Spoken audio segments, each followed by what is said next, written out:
Assalamualaikum warahmatullahi wabarakatuh. Saya Elia. Saya Sharifah Al-Hadaina. Saya Nur Mawadah.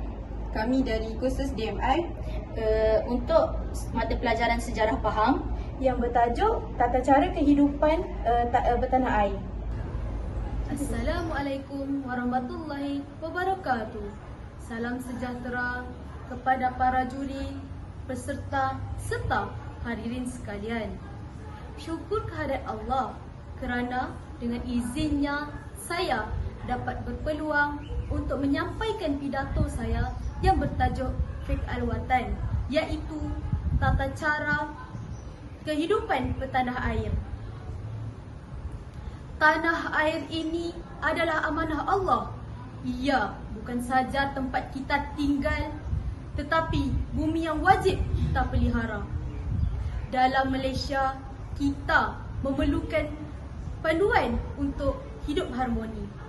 Di sinilah datangnya Fiqh Al-Watan, iaitu panduan dalam Islam yang disesuaikan dengan realiti dalam kehidupan bernegara.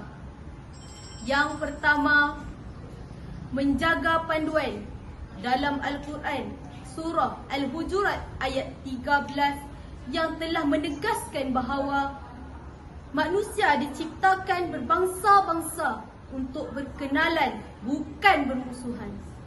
Panduan adalah kunci kekuatan negara. Yang kedua, mematuhi undang-undang. Mematuhi undang negara selagi tidak mencanggah dengan syariat adalah sebahagian daripada agama.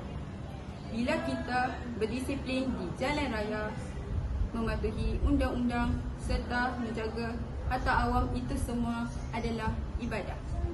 Yang ketiga, menjaga keamanan. Rasulullah SAW bersabda, sesiapa yang beriman kepada Allah dan hari akhirat, maka janganlah ganggu jirannya. Walau kita berbeza agama dan bangsa, kita tetap wajib untuk menjaga hubungan antara sesama jiran. Yang keempat, memelihara alam sekitar. Tanah air ini akan diwarisi generasi akan datang. Jangan cemarkan udara, jangan rosakkan sungai, kerana itu adalah amanah Allah kepada kita. Sidang hadirin sekalian, Fiqh Al-Watan mengajar kita bahawa cintakan tanah air bukanlah hanya kata-kata. Ia adalah amal ibadah. Kita perlu buktikan kecintaan kita kepada tanah air dengan menjaga perpaduan, mentaati undang-undang, hidup dalam keamanan dan menjaga alam sekitar. Benarlah sabda Rasulullah SAW, Hubbul watan minal iman. Cintakan tanah air sebahagian daripada iman. Sekian, wabillahi taufiq wal hidayah. Wassalamualaikum warahmatullahi wabarakatuh.